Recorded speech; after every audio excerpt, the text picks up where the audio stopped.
Community colleges across the state of Maryland have a plan to give free tuition to everyone coming up in 2019.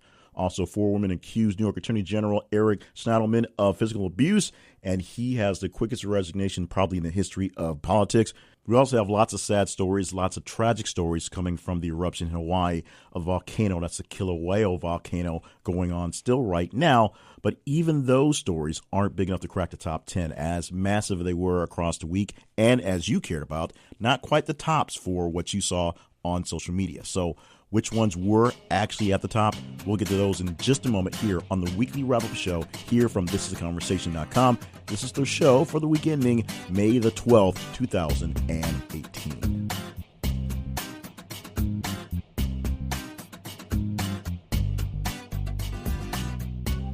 And welcome to the show. My name is Jay Coon, your host, the weekly wrap-up show here on This Is Conversation, or from thisisconversation.com. It's not actually on all the time, but we are technically there because it's the internet. We're wherever you want to be, whenever you want us to be, and that's how the whole thing works in a sense. The background for the website, the movement, and this podcast is every single day in hourly increments or so, we post different links to different stories across different platforms, different news articles from different sources. So they're all more or less legit. Every so often something slips by us, but they're pretty much the big guys. And if you don't trust them, then none of them are legit, if that's the way you think about it. But it's the mainstream media sites with their links to stories and their bent and their ideas on it. Some of them silly, some of them serious, some of them well in between. And we let you tell us which ones are the most important for the week. So we're not always talking about how Trump did a thing, because Trump always does a thing. But maybe we'll highlight a few other things that didn't get into the big lineups on the big shows because, Trump was doing his thing. You get these things in the lineup, whatever things they are, by just interacting with them on social media. Follow us on Facebook. Look for This Is a Conversation and make sure that we are in your feed. You set us up to be a main source of news. We ain't the whack stuff like those other guys. And, of course, follow us on Twitter, th_conversation. And when you see our stories, our links, our chat stuff pop up in your feed, interact with it. Like it, love it, share it, hate it, reply to it. The more interactions each post get, the higher engagement it goes up. We take all those numbers, put them in a spreadsheet early Friday morning. Some numbers get crunched, some buttons get done. Someone else does the spreadsheet. I don't do math. And then I basically come do the heavy lifting. Actually, no, I just get to read them down a list. The heavy lifting is done by someone else. And we go through the top 10 in the first segment of this week. So what stories you thought were the biggest stories for the week. The second segment this week, we are scheduled to have a great guest. His name is Chuck Walters, and I will talk about an awesome podcast that I stumbled upon and instantly fell in love with. And the two hosts of this podcast are a great contrast in thought because one's a liberal, one's a conservative, and they do a lot of hard work in putting out weekly episodes that really show two people who can get along with each other, talking about the issues they don't actually see eye to eye with, and some other things Chuck does as well. We will finally wrap up the show in the final segment with the almost irrelevant story of the week. This week, we had a pretty big week, 132 specific stories, 132 specific posts, and no super stories this week. So everything is straight up as it is. We'll round out the top 15. We'll get in as many other headlines in between as we have time for. And we're going to work on the clock and be a bit more brevity-ish, which is not a word. But we're going to work on making sure we get our timing straight because if we can do more interviews, the interviews, of course, take up more time. And I've been getting a little bit more chatty in the top 10. So let's get a bit more focused in the top 10. Oh, by the way, we will highlight a couple of great responders out there on Facebook and Twitter. So listen for your name towards the end of the program. That's called a tease, folks. And just thank you so much for all the feedback we've been getting lately. It helps a lot. And hopefully we are making all the improvements that you are tossing out there, including, as I just mentioned, being a bit more brief in the delivery. So let's go ahead and get started with the top 10 list, starting off with story on the 10 right now. The headline for that story is Mormon Church to end 105-year relationship with the Boy Scouts. We got this link from CNN.com, the story we posted. It got a pretty good response, and we had a nice response for the week, but we'll get to that as we go through the rankings here or there. But first, the story on the Boy Scouts. Reading a few lines from the article goes like this. The Mormon Church is parting ways with the Boy Scouts of America after more than a century. In a joint statement Tuesday night, the Church of Jesus Christ of Latter-day Saints and the Boy Scouts of America announced their decision to end their relationship next year after 105 years. The Boy Scouts serves 330,000 Mormon youth and the Mormon Church is one of its largest sponsors. The quote, "We have jointly determined that, effective December 31st, 2019, the church will conclude its relationship as a chartered organization with all scouting programs around the world," the statement said. Why is this happening? Because the Boy Scouts, as we had in last week's, are dropping the name boy or the word boy from the scouting organization. Their new name now, Scouts BSA, and they're allowing women or girls to be in the major scout organization. This is weirding out a lot of people, a lot of groups, including churches. A large supporter of the Boy Scouts were churches, and the Mormon Church, a very large sponsor and supporter of the Boy Scouts of America. Since they're no longer be a Boy Scouts of America, they are pulling out of their partnership officially, and this is 2019 is when it's all said and done. There'll be no more church-sponsored Boy Scouts events. So if your Mormon church has a scouting troop attached to it, that's not going to be, that's done by 2019. We'll see how the future of the organization will go for basically both groups. The church is probably fine. The Boy Scouts is going to have some issues as it comes up with a new way to promote itself under its new identity. We'll see how that all works out. Now, the number 9 story is a virtual tie with the number 10 story, so there's no real jump in response. The winning out of this one is the fact that one was posted a little bit earlier than the other. The number 9 story posted on Friday, so it had the weekend to marinate. This story headlined, "British schools are moving analog clocks from classrooms because kids can't read them." This story posted on the website or in social media on Friday, the 4th, so it posted earlier, which gave it the jump. The tiebreak was its earliness. And the Mormon story, the Mormon Church breaking away from the Boy Scouts, posted on Wednesday, the 9th, by the way, just so that's there. But no real jump in response between the two because they're a virtual tie in response from Facebook and Twitter. This is simple. British schools are giving up on analog clocks because nobody can read them. Specifically, the young kids can't read them, so they're having to teach all children how to keep up with time. And this is something that was odd because I had a conversation with a person older than I am. I'm middle 40s, and this guy is early 60s.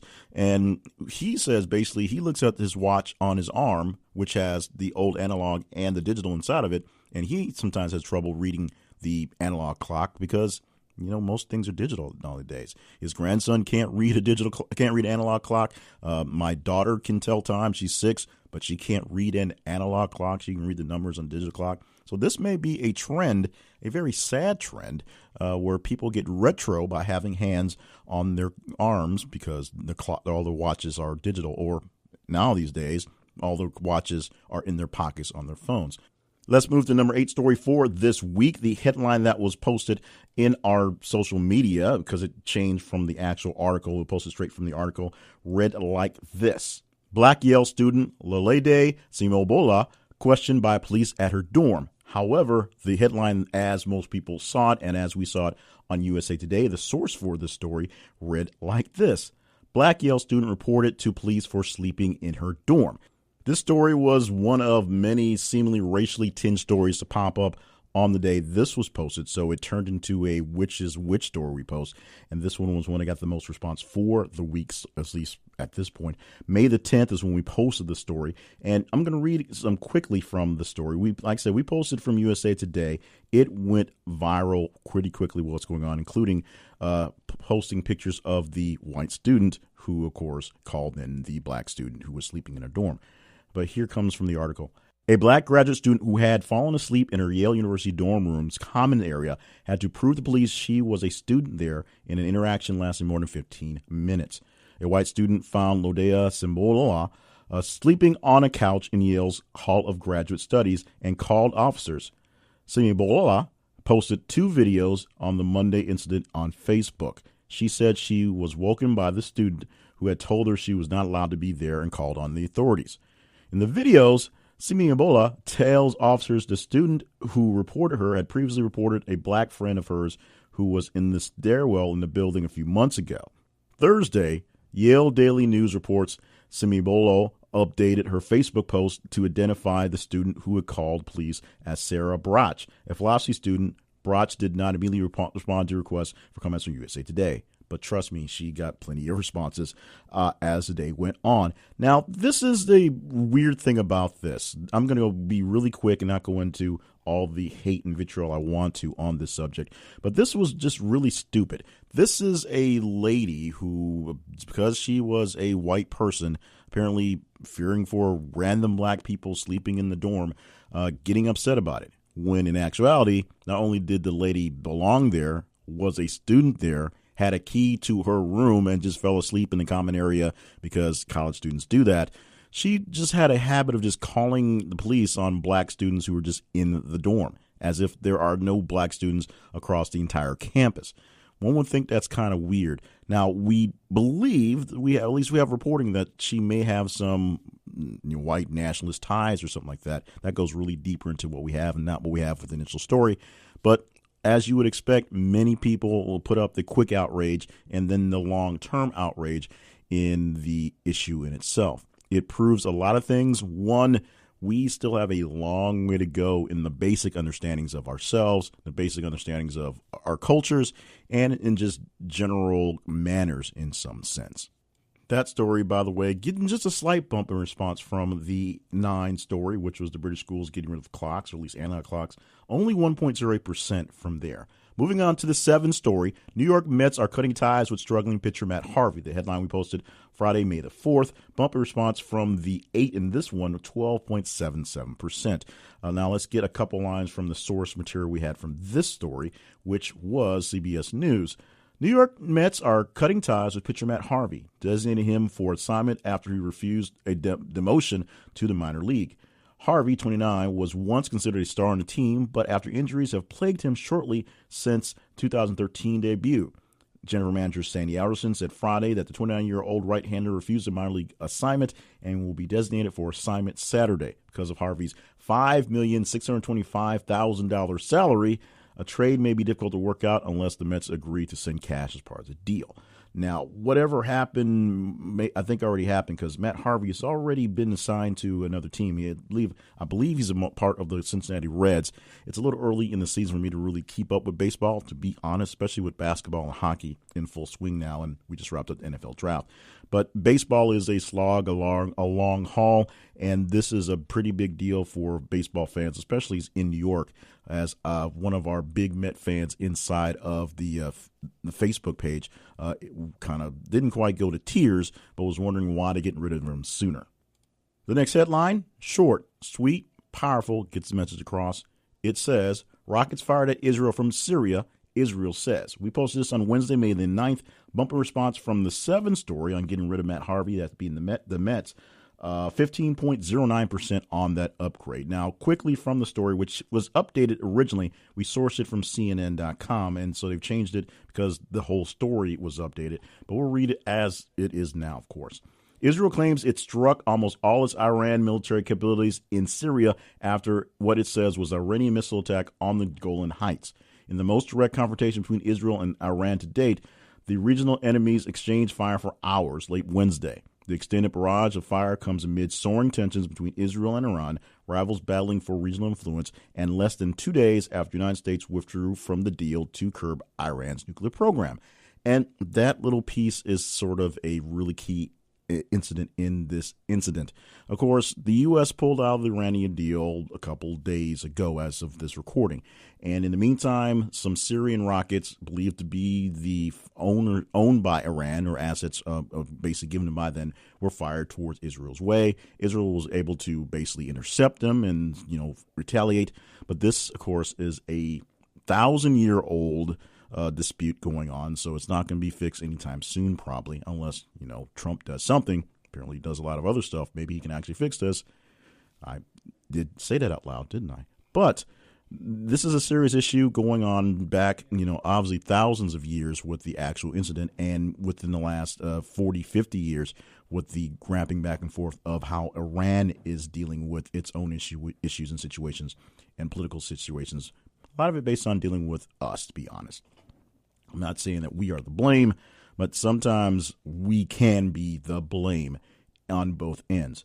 This is obviously not going to be solved anytime soon, so just basically, stay tuned to see how this comes out and whether some sort of resolution, or at least some curbing of missiles and rockets being fired back and forth will happen in the near future.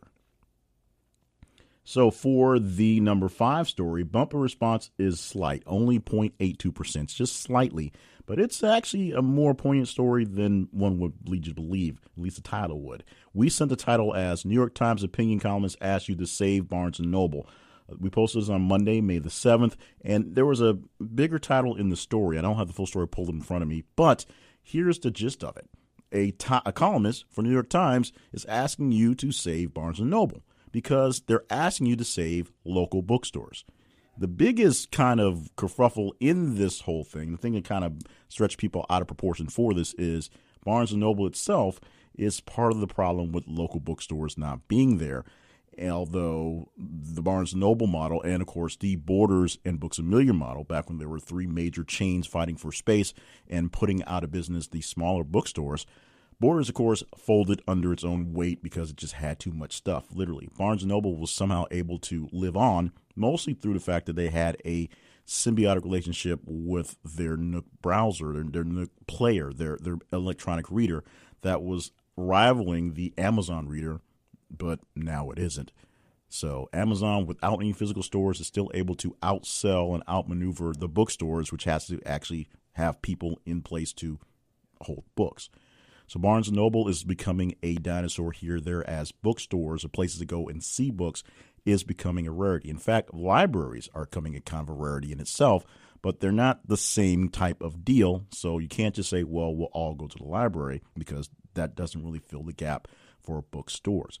The book world and the book business, not exactly setting the world on fire right now, but books are still being sold, still being written, and you're still seeing headlines and very famous people getting lots and lots and lots of money in advances that can probably never be made up because they put their thoughts into a book. Books are important. Bookstores are kind of important. Is Barnes & Noble important in its own? Maybe, maybe not. But if you have a local bookstore that's able to meet up your needs, make sure you check them out and offer them any support you can, which of course means, yes, buying some books, not just stopping by for coffee. Moving on to the next story, it occupies our 4 spot this week. Actress Katherine Godbold dies age 43 after a decade-long brain cancer battle. This one posted on Saturday, May 5th. This is actually our top Twitter story for the week. Bumper response from the 5 story of 10.57%. Very significant on this one. We're going to read from the source that we had here, and that is from 9 News over in Australia. Yes, Australia. Let me read a couple lines from here. Despite her brain being significantly affected by large seizures in recent weeks, Australian actress Katherine Godbold kept her cheery spirit with her until her death yesterday. The home and away star, known as Kathy, died age 43 yesterday afternoon as a result of a terminal brain tumor, more than a decade after she was first diagnosed with cancer. Close family friend Sally Brown, who visited Kathy daily in the weeks leading up to her death, told 9 News the actress would sit bolt upright and dance whenever Coldplay CDs were played after her hospital bedside. Kathy was a wonderful young woman and a very talented young actress, she said. Kathy was first diagnosed with brain cancer in July of 2007, after which she had the first of 2 brain tumors she would suffer from throughout her life removed, and then underwent chemotherapy treatment at Melbourne Hospital. She was unable to work for multiple years due to illness. At the time, age 32, Kathy said the diagnosis came as a shock, but was confident of overcoming the disease. Of course, she survived 10 full years of the illness, and she had the great disposition to kind of get through this day by day, hour by hour, minute by minute. She may not be that well known here in the States, but enough folks saw the headline on Twitter and enough people who knew her from her work in Australia. This is a worldwide thing, after all. We're able to push this one up, and we're glad that we could do that and glad we can spread that word out to you across the internets. This one is a very sad one. This headline we sent out on Sunday, May the 6th. This is a bumper response for the story. It's a very large bumper response for the 3 story. It is 170% from the 4. The headline, baby dies after dog attack in Sherman Oaks. Now, bear with us. This is going to get a little graphic, if you will, moving to the source that we got it from. The source was the NBC Bay Area News website. It is written as a local story because essentially it is a local story. So let's just read from the story. On Saturday, an infant was attacked by dogs on the 14400 block of Benefit Street in Sherman Oaks and transported to a hospital in critical condition. Later, the 3-month-old baby died in what investigators are calling a tragic accident. A family member rushed the infant to the hospital at approximately 3:30 p.m. with critical injuries. Unfortunately, the little baby girl died later in that evening. LAPD said they were still trying to determine which of the 3 dogs attacked the infant, though they do not believe the incident occurred due to any negligence. All 3 dogs were taken into custody by animal control officers. Police say the animal control will determine which dog attacked the infant and make a determination on whether the animal needs to be put down. We're just going to leave it out there, plain and simple. Our thoughts, our prayers are going out to the family of that young baby. We're going lighthearted for our number 2 story for this week. This headline, it's also a story that also proves that we do have a larger audience than just the people I see, know, and hear in the continental USA. This is our second story that has our Australian origin to it, if you will. The headline we saw, I literally saw something trending on Facebook and chased it down to an article, watched the little clip from it, was in stunning disbelief and decided to see what would happen, and we got plenty of response. This one rolled to the top pretty quickly. Posted it yesterday, Thursday, May 10th. This is, expert claims parents should ask babies' consent before changing their nappies. And that's one of the main reasons you know this is something that's international, because we don't call them nappies here. Now, if you don't quite get the context, basically the expert's saying that you should ask your baby when it's time to change your diaper if they're cool with that. Let me get, details first. This gets a bumper response from the 3 story of 4.62%. There you have it. You have a lot of great response and a lot of great back and forth on Facebook and Twitter for this one in our timelines. And from the source material, we will go there and just read a bit from the thing. We pulled it off the MSM News listing, but the source material was the Birmingham Mail. There's also some talk from the Mirror in the article, but of course, the source we received this from was an interview done on ABC, the Australian broadcast company. Let me just read a bit of it. Parents should ask babies for their permission before changing their nappies, according to a sexuality expert. Deanna Carson, who describes herself on Twitter as a sexually educated speaker and author, claims parents should seek consent in order to set up a culture of consent from birth. So far, so good. She said she works with children from 3 years old on issues surrounding consent, but added that parents are advised to introduce ideas much earlier, reports the Mirror. Speaking on ABC, Deanne suggests parents ask, quote, "I'm going to change your nappy now. Is that okay?" You like my accent? How's my accent? Deanna recognized that babies are unable to give an answer, but said it is important to use eye contact to teach them their response matters. The conversation onto the social media, at least through our feeds, went to a lot of back and forth, a lot of eye rolling, a lot of gifs on eye rolling, and a lot of confusion as to, well, what happens when they actually say no, which would be kind of confusing, including a question on, well, would you rather just sit in your mess or just kind of lay there all day?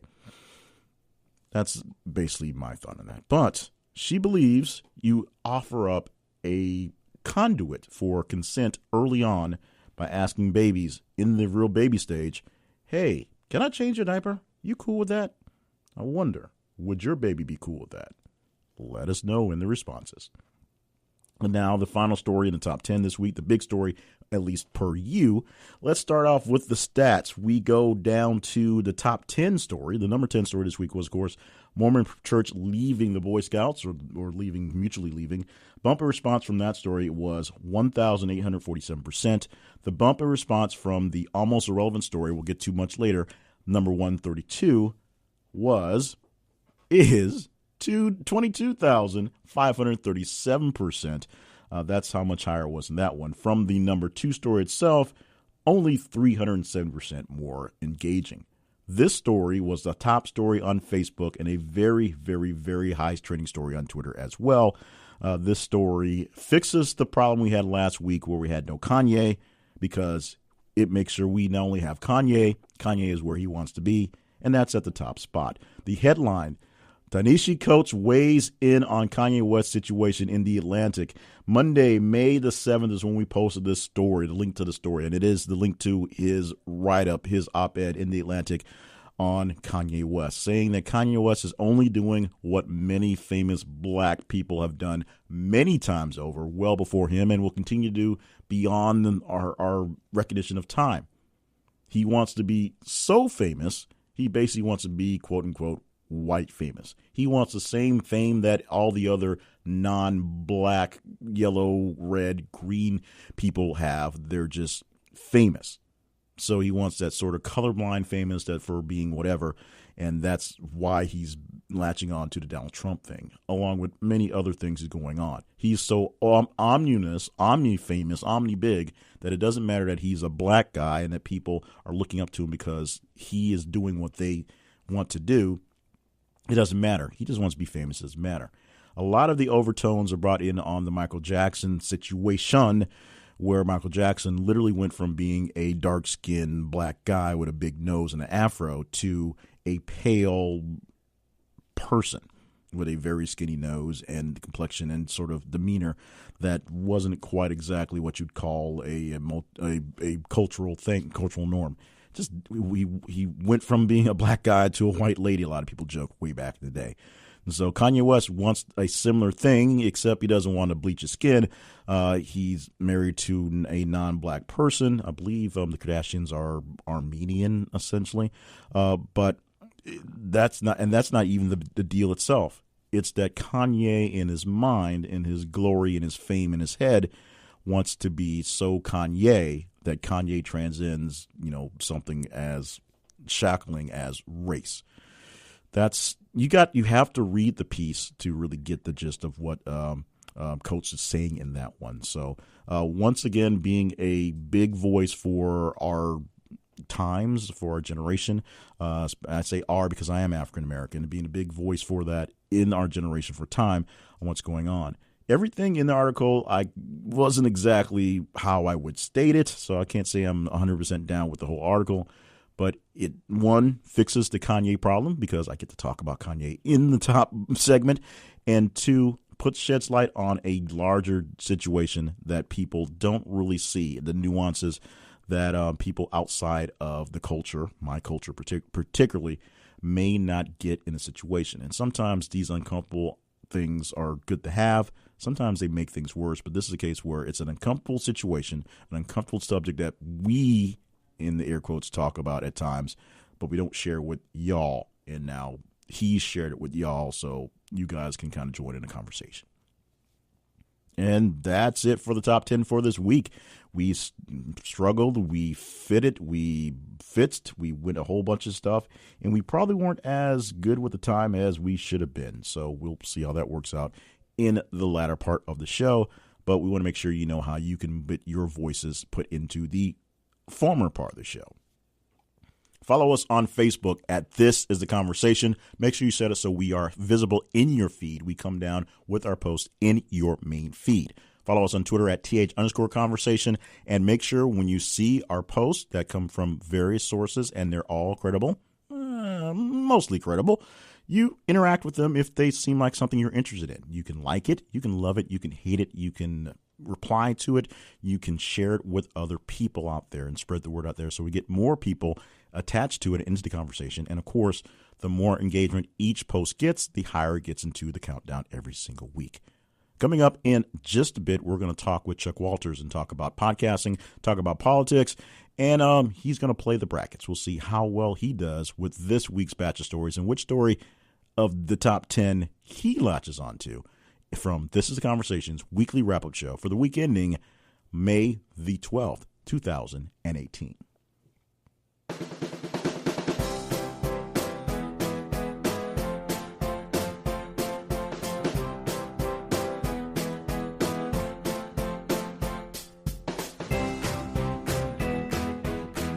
Chuck Walters is one of the hosts of the Rants and Reason podcast. He and his co-host Karen get together for a few times a week with some very well detailed, very well researched ideas between a liberal and a conservative, having what is a very detailed and civil discussion on the ideas and the politics behind the ideas that divide us as a nation here in the United States. I found their podcast when I believe Karen posted something inside one of the Facebook groups that do podcastings. And as I listened, I immediately had to share the podcast with all my network. So it was that good. Hopefully they appreciate it. And I appreciated the interaction I've got with them in their podcast group.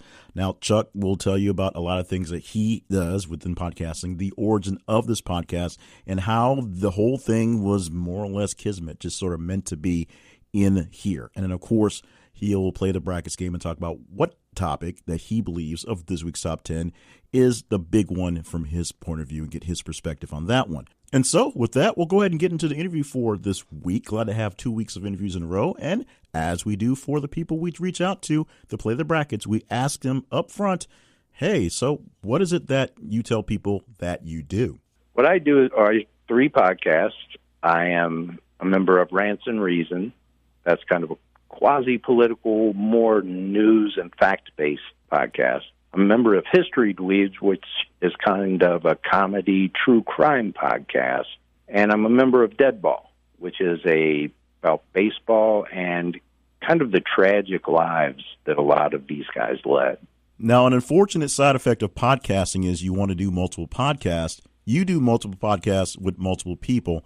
How do you make that work? Well, I'm a member of Deadball and History Dweebs, but I don't do any research or any script. I really just show up to record. Rants is kind of my own baby, mine and Karen's, and that's the one I put the most time into. So the other 2 take very little time. Now, Rants and Reason is a podcast that I believe Karen posted something on one of the many podcast groups on Facebook. I listened to it and immediately started sharing it with friends. And it's very rarely that I do something like that because the 2 hosts, you and Karen, one a liberal, one a conservative, went over the fact that you both are friends and like each other, but sometimes the topics you have issues with, and you did it in a very calm manner, discussing a lot of great things. How'd you guys come up with the Rants and Reasons in the first place? Well, it's a long story, and I'll try to keep it brief. I'm a member of History Dweebs.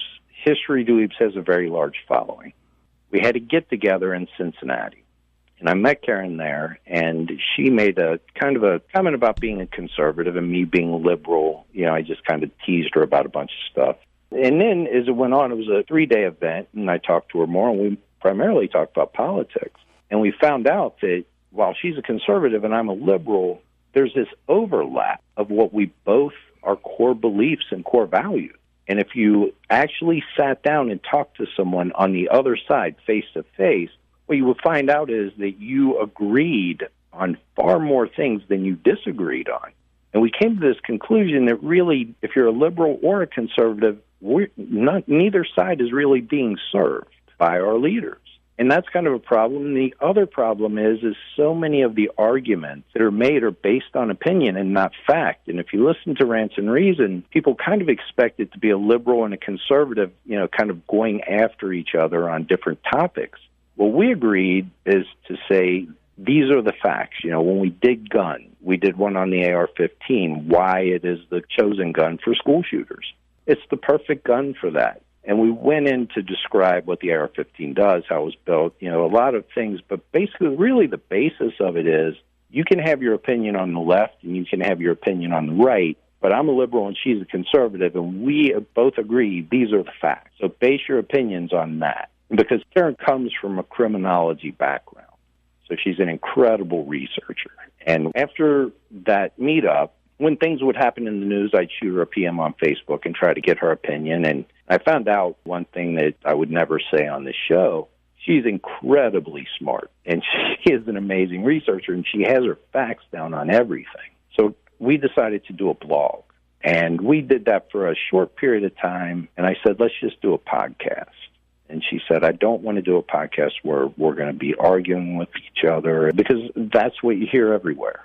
We would like to do a podcast where you could sit down across from each other, because I believe in real life, if you could do that, attitudes would change, and you could actually hear people and listen to people. So that was kind of the genesis of that. And we started it, and it's not a massive podcast. I don't think it'll ever be a massive podcast, because I think we're in a place where people want to hear what they want to hear. And we are not necessarily doing that. Does that make sense? That makes sense, but you said something that piqued my interest. You said you started out trying to do a blog. Why did the blog not work? We decided instead to do a podcast because the blog didn't work primarily because of my ego. And I will say this, Karen, if you've heard the show Rants and Reason, Karen, I get a lot of facts, and Karen kind of puts the show together. And she really is a gifted writer. And on the blog, I realized I was kind of outgunned when I was trying to put my positions up. So we were thinking about it, and we thought, maybe we could reach more people if we did a podcast. So we decided to do it that way. And if we get time, we're going to go back to the blog, but we decided a podcast was probably a better medium for getting out what we wanted to get out. And just like your transition together for Rants and Reasons, we're going to make this time and transition out of the interview part and get into the brackets, talk to games, and talk to news for the week. Now, very quickly, I will go over the rules and regulations for the brackets games for those who have not heard us play this game in the podcast before. What we have is a game where we go through the top 10 stories of the week. We just put them down in the first segment, and I will offer them to you, Chuck, bracket style, 2 at a time. And because there's 10 of them, they're uneven, you get a chance to pass on one group, moving ahead to the next level to see which story is the top for the week. And just to confirm, I did give you a clue of what was trending a day before, but you do not have the full top 10 list as published today, correct? Right, I do not. So are you ready to go ahead and try to play the game today? I am. Okay, so we're going to start off. I've rearranged them in either out of order, but they are the top 10 stories from this week. And so the first 2 stories are the 3 and the 7 for this week, and you just choose a story to pull forward or choose to pass, if you will. The headline for the first one, number 3, baby dies after dog attack in Sherman Oaks. The number 7 story, New York Mets are cutting ties with struggling pitcher Matt Harvey. Is not a matter of importance. It's just whatever story you think you'd like to move forward or pass. I'd like Harvey to move forward on that. All right, we're moving ahead, Matt Harvey. The next batching is with the 9 and the 5 story this week. Number 9, British schools are removing analog clocks from classrooms because kids can't read them.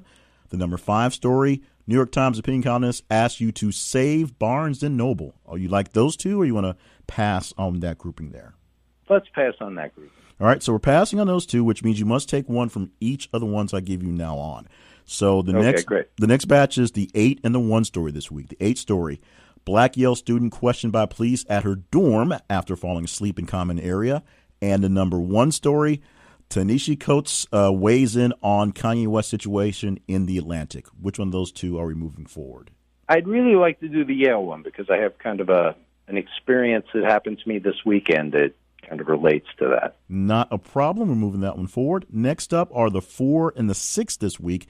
Actress Catherine Godbold dies age 43 after decade-long brain cancer battle. Of course, she is an Australian actress, so I didn't know that until she popped up in the list.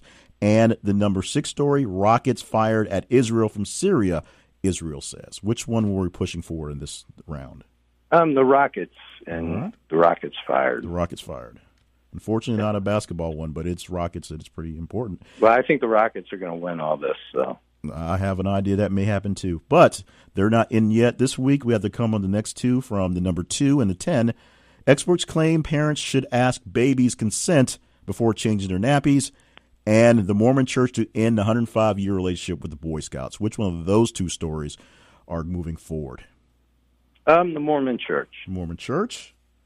So now we're going to match up between the 7 and the 8 story. Number 7 story this week was the Mets cutting ties with Matt Harvey, and the number 8 story is the Black Yale student being told she can't sleep in her dorm.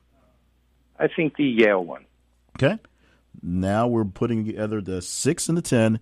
Number 6 are rockets fired at Israel from Syria. The number 10 story is the Mormon Church ending its relationship with the Boy Scouts. Oh, that's a tough one, but I will go with I'm going to go with the Mormon one. All right. And so we're going to choose between the next 2 as your top story. You can have a little time to talk about them both if you want to, but we're going to make a declaration on the story you think out of this week's top 10 is your top story. And it is between the Black Yale student who was questioned by police sleeping in her dorm and the Mormon Church ending its 105-year relationship as a major sponsor of the Boy Scouts.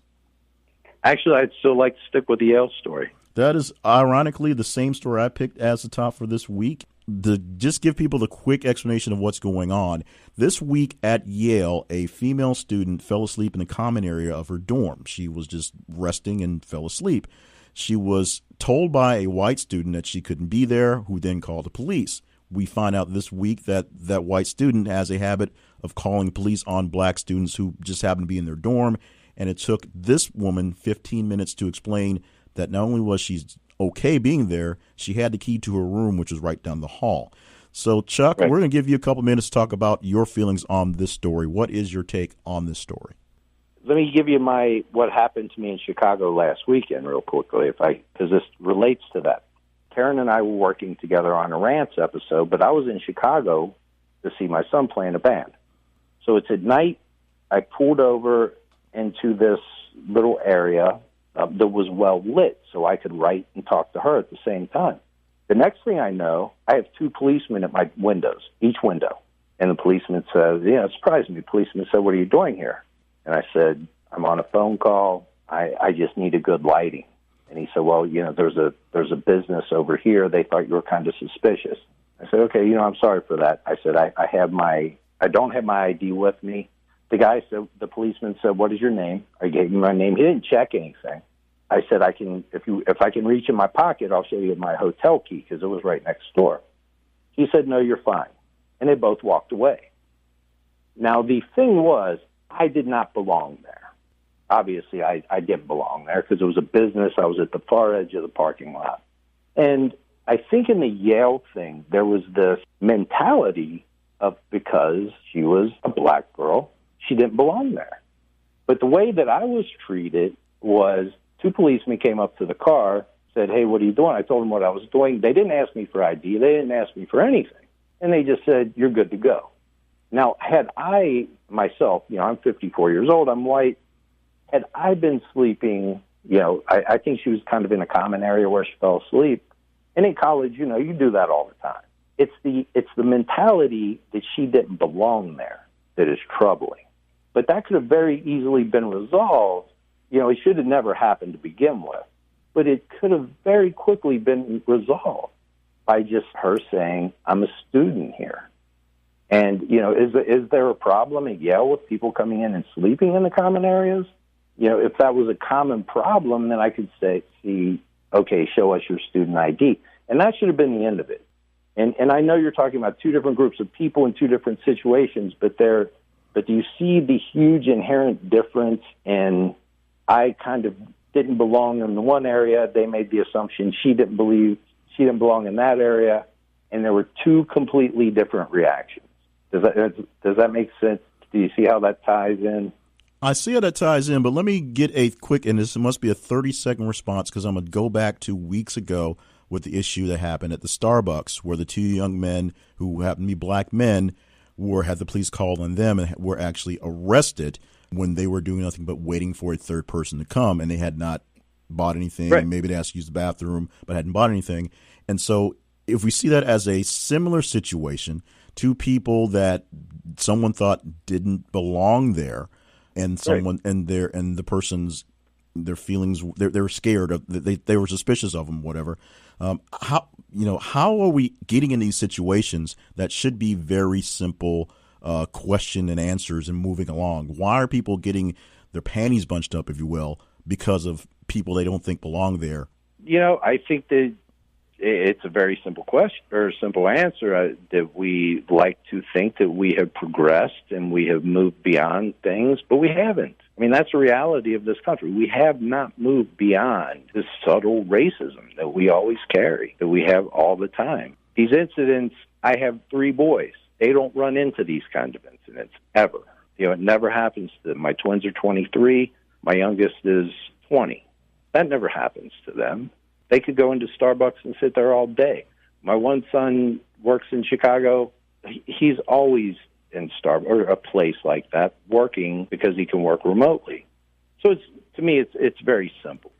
There's a level of treatment for myself, a 54-year-old white guy, and there's a level of an assumption made for, I don't know how old this young lady was, for her, and it's based on color. It's something we don't want to admit, but it's there, and that's my view on it. Chuck, thank you for that. Thank you for being so poignant on that. And thank you for joining me for the podcast to do this interview. How should people reach out to you online? And of all the many projects you have podcast-wise, which one is the big one they should focus on? I think Rants and Reason, because I think that's one thing that what we're trying to do is take people with varying views, tell them, here are the issues, here are the facts on the issues, and you can have a civil discussion with someone from what we call the other side. And that can happen. And you've been there, you've seen it. It's people have different views, they're conservative, that's fine. Well, so you can find us on Rants and Reason podcast group or the Rants and Reason podcast on iTunes or Rants Reason at Twitter, however you want to find us. But that's the one that I put the most effort into. And actually, it's one I'm the most proud of because I feel like it's doing something to improve something, just move the needle a tiny bit.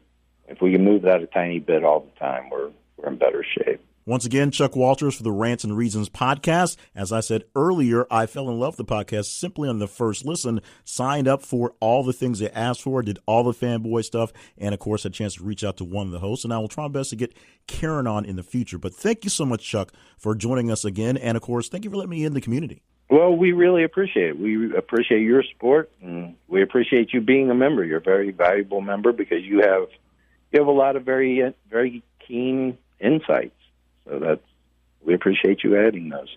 Anything else I can do for you, you let me know.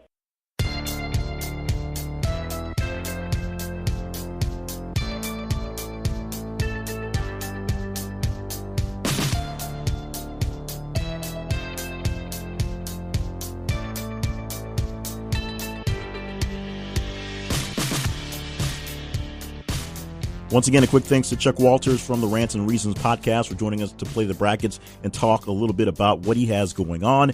Obviously, we are out of time as we normally would be, so we're going to do things a little different. We're going to keep the format and give you the almost relevant story in just a moment. We'll also round out the top 15. We won't do any extra headlines, but we'll do a short bit of housekeeping if needed. So we'll go through the headlines that are left and see what's left to be done as we wrap out the day.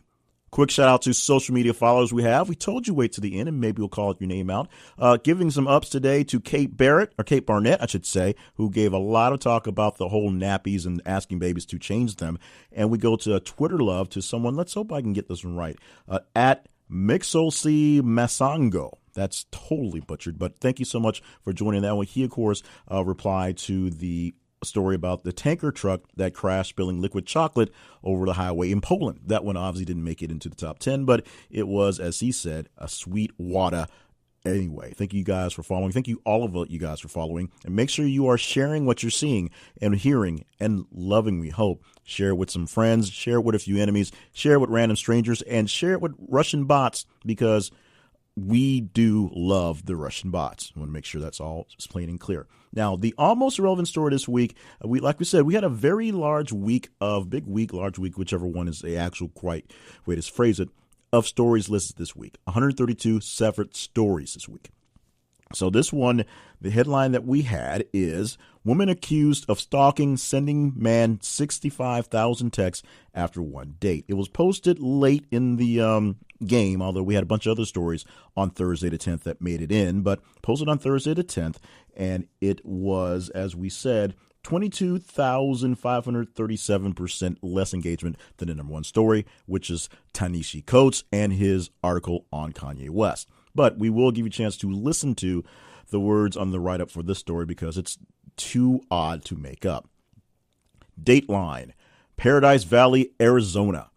Can you imagine getting 65,000 text messages after just one date? An Arizona woman is accused of doing just that.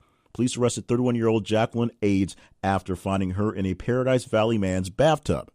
According to investigators, she had met the guy online about a year ago, but she won't leave him alone. Court documents say Aids sent the victim about 500 messages a day, which included disturbing ones like, I want to wear your body parts, and bathe in your blood. Those are her quotes, not ours. Officers say they found a butcher knife in her car when she was most recently arrested on charges of threatening, stalking, and harassment. She is now in jail with no bond. which is probably the way it probably should be for her. Now, rounding up the top 15, some of the stories that we put into the tease to kind of get you into the mood for the news today, if you will. We'll go through those, just headlines, not a lot of deep dive into the stories because we're running so late today.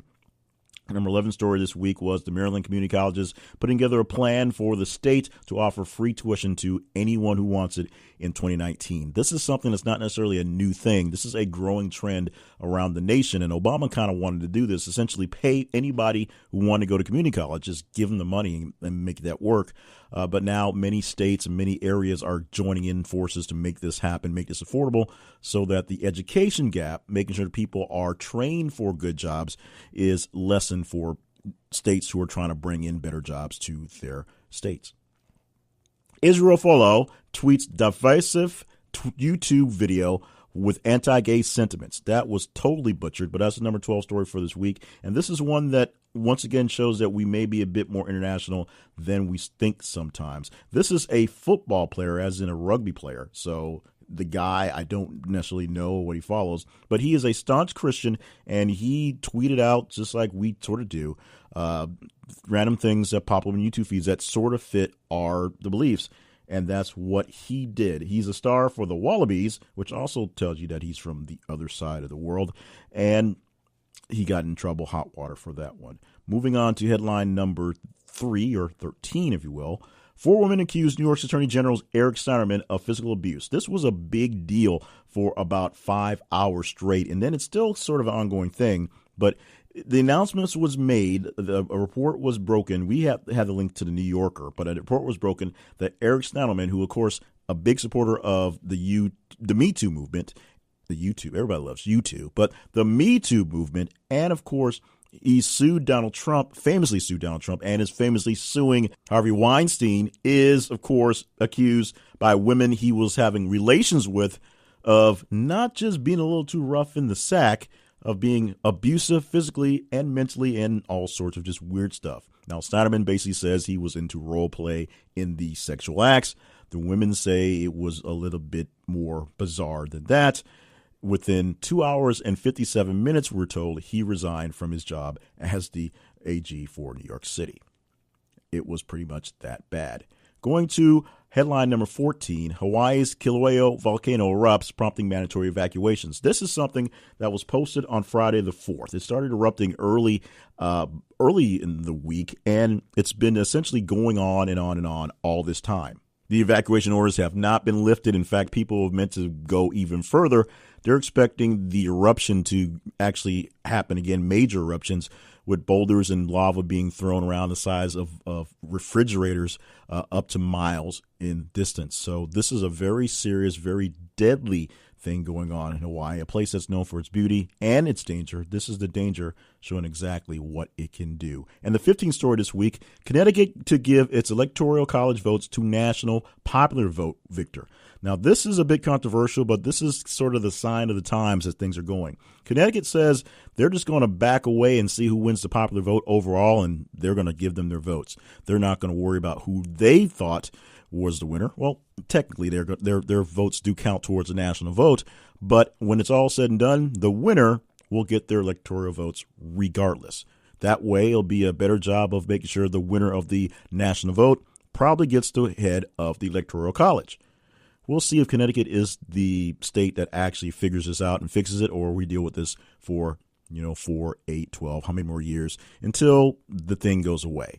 Chances are we'll be stuck with the electoral college for the rest of our lives, but it's a thing that many people believe its time has long gone, so we'll see how that works out. We're going to go ahead and wrap things up on this one. Thank you so much for joining us here for This Is the Conversation. As we say, you make the conversation, you pick the stories, and you do it by following us on social media. Go to Facebook, search for This Is the Conversation. Make sure you set your filters to allow us to be in your feed. Go to Twitter and look for @_conversation. And as we come through your feeds, like, love, hate, share, reply, do what you want to do to engage with the post, because your engagement with the post is what makes the count goes up. They get bigger and bigger and bigger, and they reach high enough to be into the top 10, or sometimes not quite high enough, be almost irrelevant, and fall somewhere in between. Share us with friends, family, and random strangers and Russian bots. We love Russian bots. And the big thing is subscribe to the podcast so you don't miss out on an episode as it comes down every single weekend. And be here again next weekend as we count down from 10 to 1, the top stories as said by you via thisisconversation.com.